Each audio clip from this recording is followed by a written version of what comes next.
Well, Alistair Campbell is in the studio with me now. How surprised were you, Alistair, when you saw that these were on websites for big companies? Well, Asda and Tesco and Amazon are huge and successful and iconic companies, and you assume they're run by very intelligent people, very successful business people. And the thing is, those things don't just happen. That website didn't just sort of suddenly pop up with that thing in there. You have meetings, people discuss what the price is going to be, what the availability is, what the supply chain is going to work like, what the profit margins will be. So that's been discussed at every level of the company. And you just, like I said when I tweeted last night, what possesses people to think that that is acceptable? And what Frank Bruno said there is absolutely right about what it makes people feel like. And when people say it's a bit of fun, I can remember when throwing bananas at black footballers was a bit of fun, and doing monkey chants at black footballers was a bit of fun. And that was challenged, and this has to be challenged as well. Yeah, you're right. A lot of people tonight will be saying it's a fancy dress costume, it's a bit of fun. You can't equate it with racism. I think you can, because I'll tell you why. One of the problems with mental illness in this country is that we're not open about it. And that affects people's services, it affects the understanding of it, it affects the treatment that they get within the health service.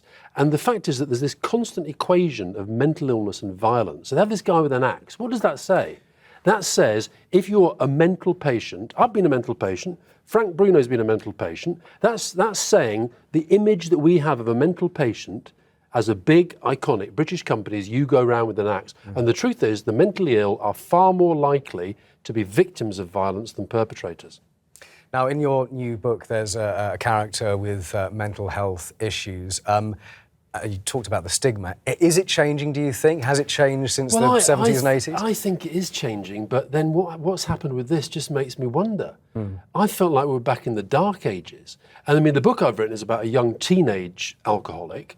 And the point is about, I think young people today are under so many more pressures than I think we were when we were growing up.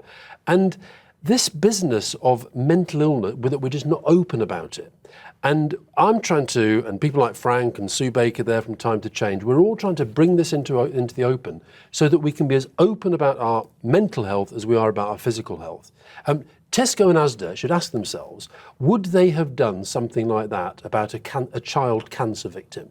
And what is the difference between cancer and severe psychosis or schizophrenia?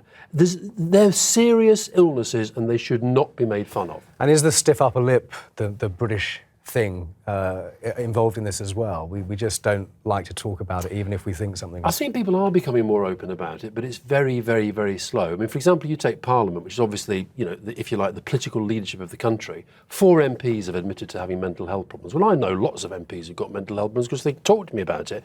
I understand why they don't want to be open, but I just think that the more that we all feel we can be open, then we'll be able to break down the stigma, break down the taboo. And I've got to say, Simon, I know people who've got mental health problems who say to me, I can live with the symptoms, I can live with the depression from time to time, I'll take medication, I'll see a psychiatrist, I'll see a counsellor, it might be.